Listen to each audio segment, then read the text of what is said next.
Vladimir Poutine a annoncé la mise en route d'un missile Sarmat, alias Satan 2, qui contient 12 missiles nucléaires. Il a été fabriqué pour remplacer l'ancienne version, que l'OTAN surnommait déjà Satan, pour dire à quel point l'OTAN était déjà en stress. Déjà, Satan tout court, c'est trop. Où est-il passé celui-là?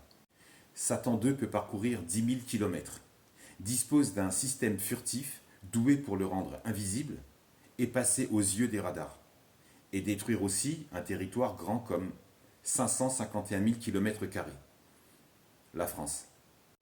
Ou bien le Botswana, 582 000 km², ou la République centrafricaine, 623 000 km².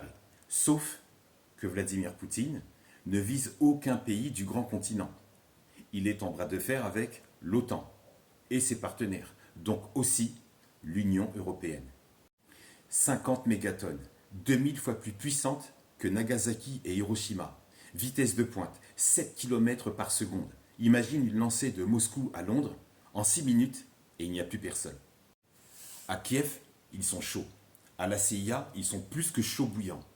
17 juillet 2014, c'est elle qui a 300 personnes pour évincer le gouvernement allemand, pour évincer le gouvernement français, afin qu'ils puissent prendre des sanctions contre la Russie.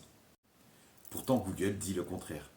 Google dit que Vladimir Poutine approuve l'utilisation de missiles anti-aériens Buck à l'origine de la destruction du vol MH17 Malaysia Airlines au-dessus de l'est de l'Ukraine. Mais Google, c'est pas français. Google, c'est pas allemand. Google, c'est encore moins russe. Tu sens la douille? Attends, accroche-toi.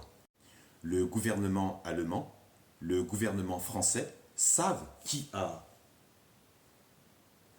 cet avion.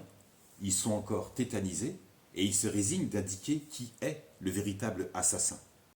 Elle est là, la véritable force de frappe américaine, douée d'actes les plus ignobles, les plus répugnants, en utilisant deux gouvernements, en les manipulant afin de servir leurs propres intérêts, par la violence et par la barbarie, alors que ces deux gouvernements qui y ont assisté et faire en sorte qu'aujourd'hui, ces deux gouvernements-là n'osent plus en parler.